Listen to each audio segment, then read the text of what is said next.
بسم اللہ الرحمن الرحیم۔ ناظرین محترم، لگتا ہے 8-10 قسطوں کے بعد اب مجھے ایسا لگ رہا ہے کہ جیسے یہ صرف کوئٹہ کی یادیں نہیں ہیں بلکہ میری لائف ہسٹری بن گئی ہے۔ اب اس کو میں کوئٹہ کی یادوں کے بجائے اپنی آٹو بایوگرافی سے کہہ لیں، خود نوشت سوانح حیات، یا خود نوشت تو نہیں ہے، چلیں کتابی شکل میں نہ صحیح، اس طرح ہی میں اپنی زندگی کے سارے مشاہدات اور تجربات آپ سے بیان کر رہا ہوں، یا جو کچھ مجھ پہ بیتی وہ بیان کر رہا ہوں، اور اس طرح سے گویا یہ اپنے زمانے کا ایک تذکرہ ہے کہ جس میں بہت سے پہلو زیر بحث آ رہے ہیں اور آتے چلے جائیں گے۔ ناظرین محترم، میری جو میں نے آپ کو بتایا کہ میٹرک تک کی تو میری ساری تعلیم، بلکہ یہاں مجھے ایک اور بات بھی یاد آ رہی ہے کہ ایک جسٹس تھے، جسٹس خدا بخش مرری، بلوچستان ہائی کورٹ کے چیف جسٹس تھے، انہوں نے ایک کتاب لکھی تھی اے جج میں اسپیک۔ تو اب میں سوچ رہا ہوں کہ ان کے اس نام سے استفادہ کرتے ہوئے اب پروفیسر میں اسپیک،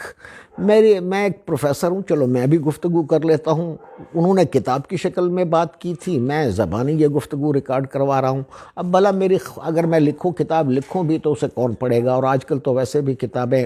پڑھنے کا رواج کم ہی ہوتا چلا جا رہا ہے دن بدن۔ یہ بھی ایک شکل ہے اپنی یادوں کو محفوظ کرنے کی، سو یہ میری لائف ہسٹری بھی ہے۔ میں نے آپ کو بتایا کہ میٹرک تک کی میری تعلیم تو بلوچستان کی تھی، اس کے بعد میں ملتان پولی ٹیکنک سے اس بات کو شروع کروں گا کہ وہاں جب میں جا کر داخل ہوا فرسٹ ایئر میں تو یہ 1970 تھا، اور 1970 کا سال ہماری پاکستان کی تاریخ میں ایک بڑا یادگار سال ہے۔ اس سال وہ پہلے انتخابات ہوئے، پہلے عام انتخابات جن کو کہا جاتا ہے، اس سے پہلے انتخابات ہوئے تھے لیکن وہ کچھ اور قسم کے انتخابات ہوا کرتے تھے۔ یہ وہ انتخابات تھے جن میں عام آدمی کو ایک آدمی ایک ووٹ کا حق دیا گیا۔ ہوا یہ کہ اس زمانے میں رائٹ اور لیفٹ وہ نظریات خالصتاً نظریاتی بنیادوں پر تھے۔ مشرقی پاکستان میں شیخ مجیب کا چرچا تھا اور پاکستان میں پیپلز پارٹی کا چرچا تھا، لیکن مقابلے میں جو جماعتیں تھیں یہ جماعتیں لیفٹ کی سمجھی جاتی تھیں۔ عوامی نیشنل پارٹی تھی، وہ بھی لیفٹ کی سمجھی جاتی تھی، اور دوسری طرف اسلامی جماعتیں تھیں جن میں سر فہرست جماعت اسلامی تھی۔ اور اسی 1970 کے انتخابات کا میں آپ کو یہ بھی خاص بات بتا دوں کہ ہمارے یہاں ڈیرہ غازی خان کے علاقے میں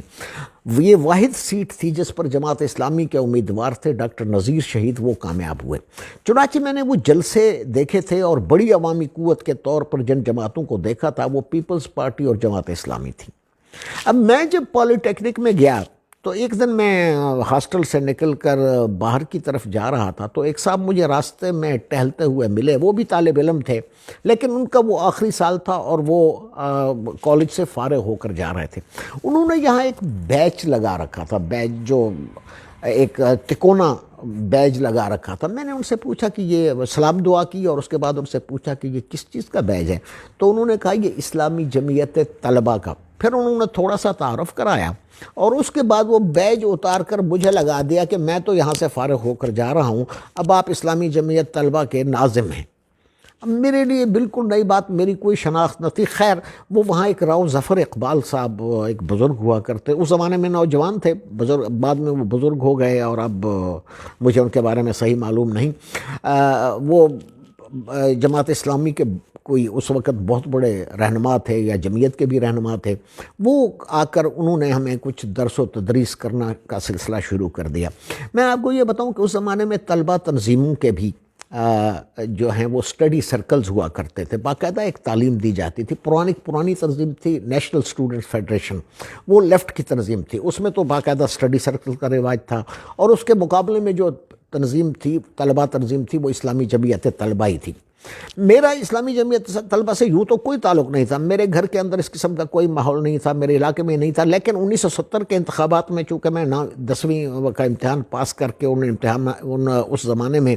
انتخابات کے ہنگامے دیکھ رہا تھا تو جماعت اسلامی ایک بھرپور، یہ تھوڑا سا پس منظر میرے ذہن میں تھا۔ میں اسلامی جمعیت طلبہ کا ناظم بن گیا اور بڑا خوش ہوا کہ میں وہاں ایک پرجوش کارکن کی حیثیت سے میں نے اسلامی جمعیت، لیکن کوئی مطالعہ نہیں تھا، کوئی علم نہیں تھا، اوپر کے اکابرین سے کوئی تعلق نہیں تھا، بس کالج کی حد تک میں اسلامی جمعیت طلبہ کا ناظم تھا اور دوسرے طلبہ کو بھی اپنے ساتھ شامل کر لیا کرتا تھا۔ اس زمانے میں میں نے الیکشن بھی لڑے، جو چونکہ یونینز کے انتخابات ہوا کرتے تھے اس زمانے میں، اور یونینز کے اگرچہ کچھ نقصانات بھی تھے، لیکن یونینز کا ایک بڑا فائدہ یہ تھا کہ لیڈرشپ کالج کے لیول سے ہی پروان چڑھتی تھی۔ یہ جو آج کل آپ کو بڑے بڑے لیڈر نظر آتے ہیں، یہ سارے طالب علمی کے زمانے میں کسی نہ کسی تنظیم سے یا ان یونینز سے منسلک رہے ہیں۔ چنانچہ میں اسلامی جمعیت طلبہ کا ایک پرجوش کارکن بن کر ملتان میں نے اپنا وقت گزارا اور 3 سال کے اندر وہ ڈپلومہ مکمل کیا۔ اس کے بعد جب میں بلوچستان میں پالی ٹیکنک انسٹیٹیوٹ کے اندر انسٹرکٹر مقرر ہوا، تو اس زمانے میں وہاں کا جو سیاسی ماحول تھا، میں نے یکسر اس سے ترک کر دیا اور تعلیم کی طرف اپنی توجہ مبذول کر لی، اور اسی دوران میں نے ایم اے اسلامیات بھی کیا، بی اے کیا، پھر ایم اے اسلامیات بی اے کا تو پرائیویٹ کیا، اور اسلامیات کا امتحان ریگولر شام کی کلاسز سے میں نے کیا، پوزیشن بھی آئی۔ اور جب اسلامیات کے مطالعے کا اسلامیات کا میں نے مطالعہ کیا، تو پتہ چلا کہ صرف ایک سوچ ہی نہیں ہے اسلام کے اندر، اور بھی بہت سا مواد ہے، اور بھی بہت سے لوگ ہیں، اور ذہن، یعنی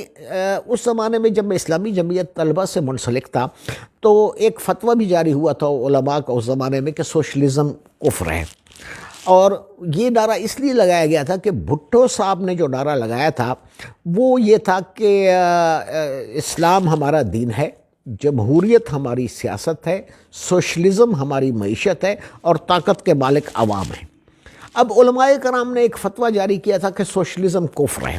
اس بنا پر ہم بھی یہ خدا نخواستہ یہ سمجھنے لگے کہ جو سوشلزم کی بات کرتا ہے وہ بھی کافر ہے، اور صرف ہم ہی مسلمان ہیں۔ یہ ایک سوچ جو پیدا ہوئی اس زمانے میں، یہ تو بعد میں پتہ چلا کہ کوئی بھی کافر نہیں ہے، سبھی مسلمان ہیں۔ خیر، میں اپنی مذہبی سوچ پر اور فکر پر بعد میں کبھی گفتگو کروں گا۔ یہاں میں یہ بتا دوں کہ یونیورسٹی کو جب میں نے جوائن کیا تو یہ بات مجھ سے پہلے ہی کسی ذات شریف نے وہاں جا کر پھیلا دی کہ اس آدمی کا تعلق جماعت اسلامی سے ہے، حالانکہ میرا اس وقت تک جماعت اسلامی سے کوئی تعلق نہیں رہا تھا، بلکہ میں دوسرا جو مطالعہ ہم کر رہے تھے، اور جب میں نے ایم اے اسلامیات کیا تو اس زمانے میں میری سوچ اور فکر خاصی وسیع ہو گئی تھی۔ میں یہ نہیں کہتا کہ مودودی صاحب کی فکر سے میں مکمل طور پر آزاد ہو چکا تھا، بلکہ وہ چھاپ تو ساری زندگی رہی اور اب بھی موجود ہے، لیکن میں اس چھوٹے سے قید خانے میں کبھی بھی اپنے آپ کو مقید نہ کر سکا جس میں صرف ایک سوچ برحق ہو اور باقی ساری سوچیں غلط ہوں، صرف ایک طبقہ مسلمان ہو اور باقی سب غیر مسلم ہوں۔ تو یہ سوچ جو ہے میرے ساتھ وہاں ایک بچپن کے زمانے میں گویا یہ رہی۔ 70 کے انتخابات مجھے کچھ یاد ہیں، بڑے عجیب انتخابات تھے، بڑے اس وقت جلسے ہوا کرتے تھے، اور بڑی جماعتیں جن میں پاکستان پیپلز پارٹی تھی، جماعت اسلامی تھی، پاکستان عوامی لیگ جو شیخ مجیب الرحمان صاحب کی جماعت تھی، اور جمعیت علماء اسلام تھی، جمعیت علماء پاکستان تھی، ان کے بڑے جلسے ہوا کرتے، ہم ان میں شریک ہوا کرتے تھے، اور ریلیاں نکلتی، جلوس نکلتے، تقریریں ہوتی،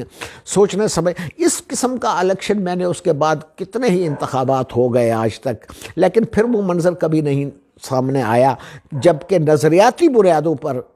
لوگ اکٹھے ہوتے ہوں اور ایک دوسرے کا مقابلہ کر رہے ہوں۔ اب تو گلیوں اور نالیوں کے مسئلے جو ہے وہ ایم این ایز ڈسکس کرتے ہیں۔ تو اس زمانے میں